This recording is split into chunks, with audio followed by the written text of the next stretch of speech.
प्यारे देशवासियों, नमस्कार। आज मैं आपके साथ चर्चा करूंगा।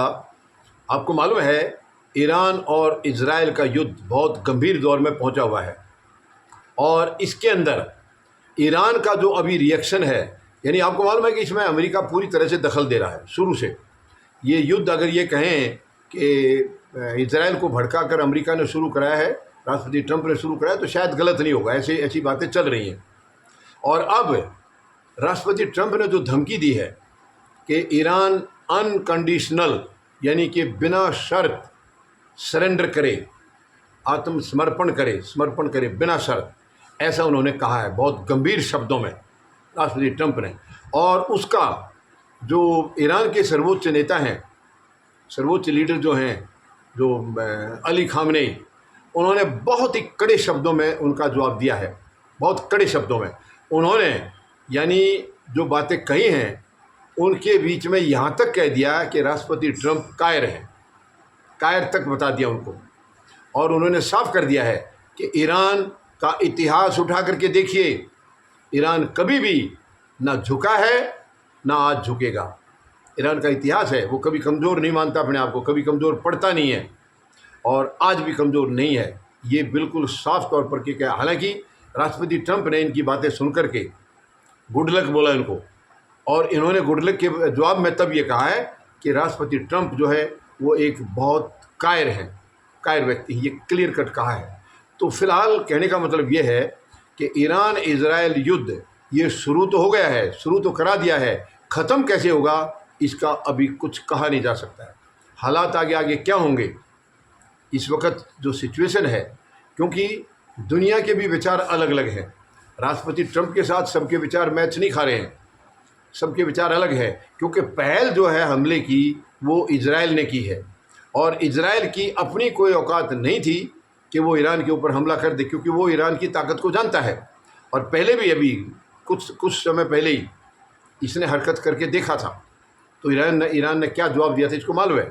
तो इजराइल जो है ये राष्ट्रपति ट्रंप के कहने में आकर के फंस गया, लगता है फंस गया, मुझे लग रहा है। अब इसके लिए गंभीर संकट पैदा होने वाला है, क्योंकि खामनेई जो हैं, जो उनके सर्वोच्च नेता हैं, उन्होंने साफ कर दी तस्वीर बिल्कुल कि जितने भी हमारे, चाहे वो परमाणु कार्यक्रम से जुड़े हुए मुख्य अधिकारी थे, इंजीनियर थे, टेक्नीशियन थे, जो भी थे, जिनकी हत्या की है इजराइल ने, एक एक का बदला लिया जाएगा, एक एक का हिसाब चुकता किया जाएगा। ये साफ तौर पर ईरान ने कह दिया है। तो अब मुझे लग रहा है कि आने वाला समय इजराइल के लिए बहुत ही ख़तरनाक होने वाला है। बहुत ही मुश्किल में इजराइल फंस गया है, क्योंकि इजराइल अब ऐसे मोड़ पर खड़ा है कि न वो पीछे हट सकता है और आगे जाएगा तो नुकसान ही नुकसान खाएगा। अभी तक जो भी इसने सोचा था उसमें कोई कामयाबी फ़िलहाल इसको मिली नहीं है, जिस वजह से अमेरिका की सलाह से या अमेरिका के कहने से, उनके भड़काने से, या जो भी लगा लीजिए, जो मकसद था इनका इजराइल द्वारा ईरान पर हमला कराने का जो मकसद था वो मकसद पूरा हुआ नहीं है। मकसद था इनका जो परमाणु कार्यक्रम को किसी भी तरह से ख़त्म करने का, मगर वो पूरा होता नज़र नहीं आ रहा है। क्योंकि एक तो वो जो बम है, जहाँ ये पहाड़ों में और जहाँ अंडरग्राउंड जो इन्होंने बना रखा है परमाणु कार्यक्रम, वहाँ किसी भी देश की बम में मिसाइल कोई असर नहीं कर सकती है। वो बम सिर्फ अमेरिका के पास है और अमेरिका डायरेक्ट इन्वॉल्व अब होगा, ऐसी संभावनाएं इमीडिएटली शायद दिखाई नहीं दे रही हैं, बिल्कुल दिखाई नहीं दे रही हैं। बेशक उन्होंने जो सरेंडर की धमकी दी थी, खामनेई ने उनका क्लियर कट जवाब दे दिया है।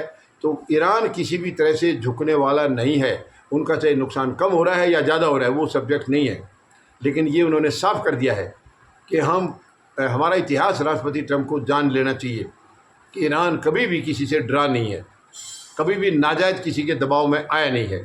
हम फैसले वो लेते हैं जो हमारे लिए सही होते हैं और हम खुद सोच के विचार करके लेते, किसी के कहने से फैसले नहीं लेते हैं। और ये जो अनकंडीशनल सरेंडर की जो बात राष्ट्रपति ट्रंप ने कही है उसको हम सिरे से खारिज करते हैं। ये कहा है खामनेई ने, और हम बिल्कुल बहादुरी के साथ डटे हुए हैं और इजराइल को इसकी कीमत चुकता करनी होगी जो बदतमीजी उन्होंने की है। ये क्लियर कट करके उन्होंने संदेश दिया है। तो अब ये देखना है टकराव आगे क्या कुछ कम होगा या और बढ़ेगा, क्योंकि राष्ट्रपति ट्रंप ने जो चैलेंज किया था उसको खुद खामनेई ने कड़े शब्दों में उसका जवाब उनको दे दिया है।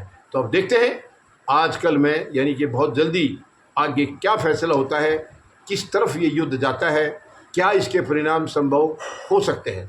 ये अभी एक आध दिन में शायद तस्वीर कुछ साफ हो सकती है। वैसे युद्ध एकदम जल्दी रुकता हुआ मुझे नज़र नहीं आ रहा है।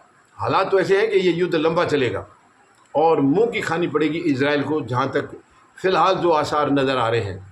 बाकी देखते हैं आने वाले एक आध दिन में और सिचुएशन क्या होती है। धन्यवाद। जय जवान,